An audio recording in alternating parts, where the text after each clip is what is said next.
Hello YouTube, Dave here again. Welcome to a new video in my Through the Ages series, a video series where I take a look at the evolution of elements from the Dungeons & Dragons game, from its earliest incarnations all the way through to the modern editions.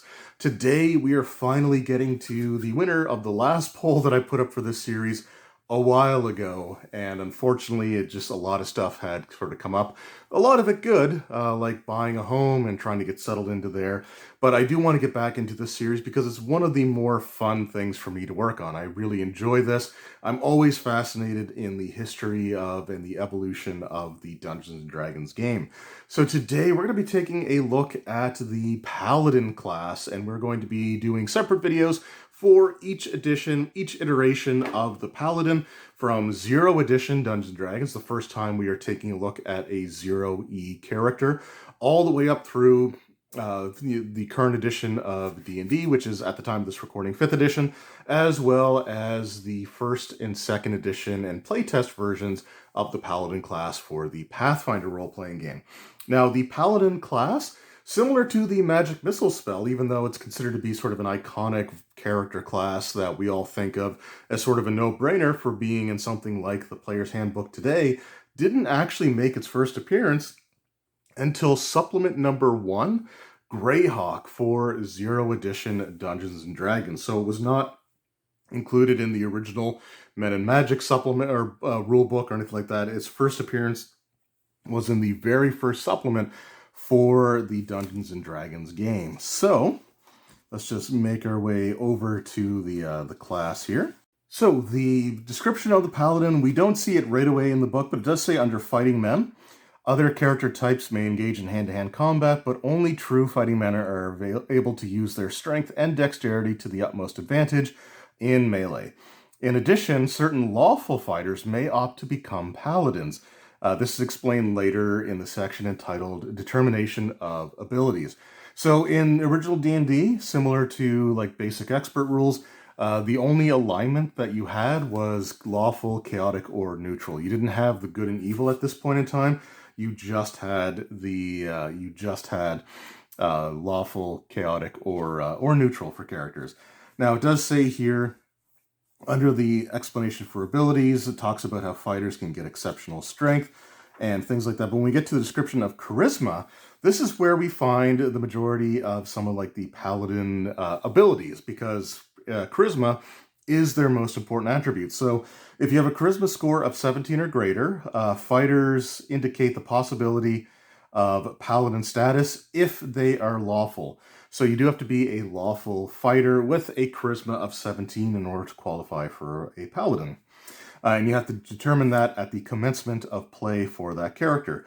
If such fighters elect to become a paladin, they always have to do lawful deeds. For any chaotic act will immediately revoke the status of paladin, and it can never be regained. So there's no ability to once again become a paladin after losing paladin status. That's something that we will see addressed later on in future editions. But in 0 edition D&D, you had to be very lawful all the time. Any chaotic act will immediately strip you of your paladin ability.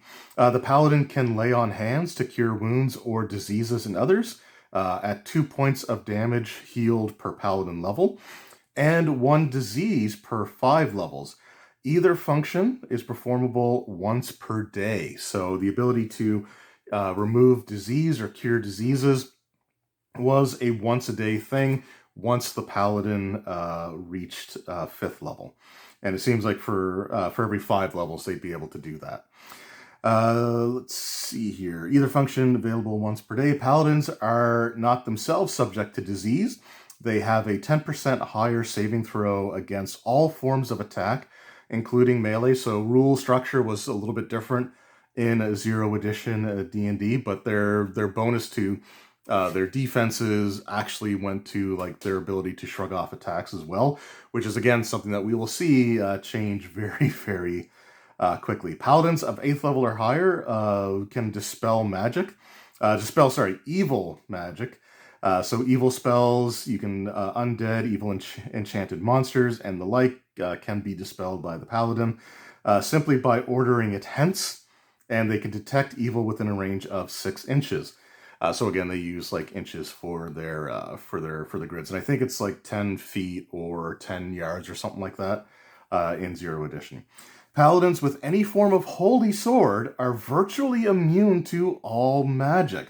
See Monsters and Treasure for the magic swords.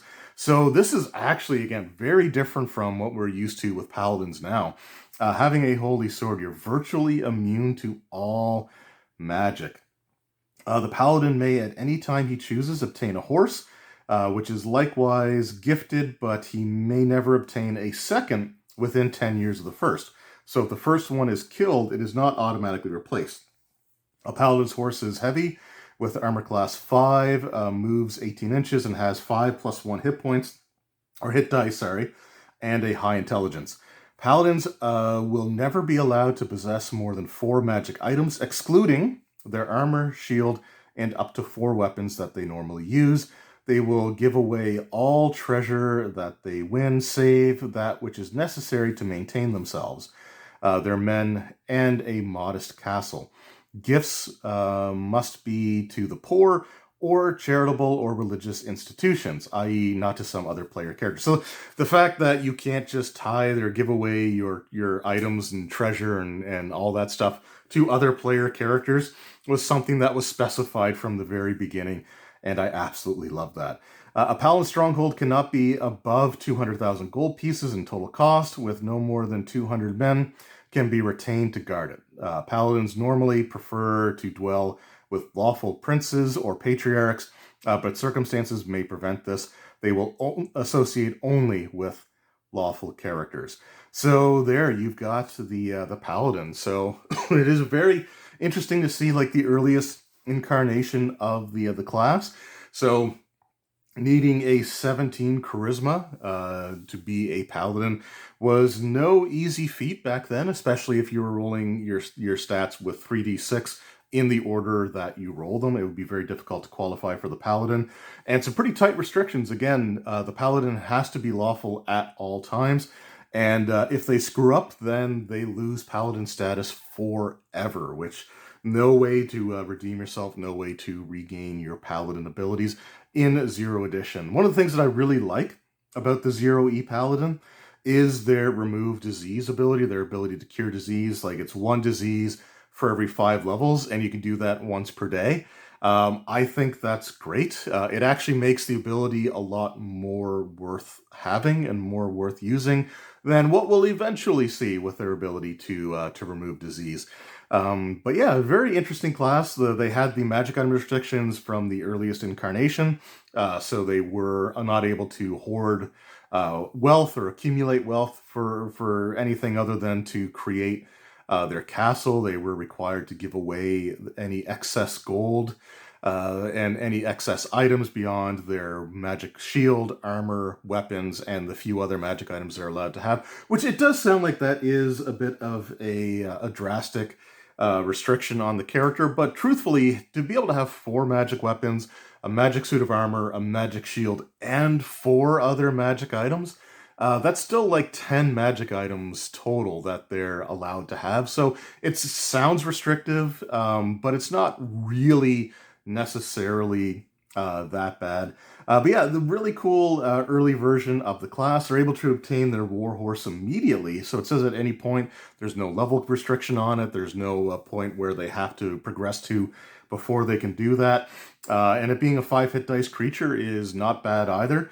But there is the heavy drawback of if your warhorse dies, you can't summon another one for like 10 years from the date that you obtained the first one there. So that's a little on the rough side, but overall a pretty interesting class. Zero Edition characters were a lot less, I wouldn't say they were a lot less powerful, that's probably not the right term, but they were a little bit more simplistic in their description. Again, I'm not huge on the organization of some of the early D&D stuff, like the Paladin class abilities being listed under the information for the charisma stat.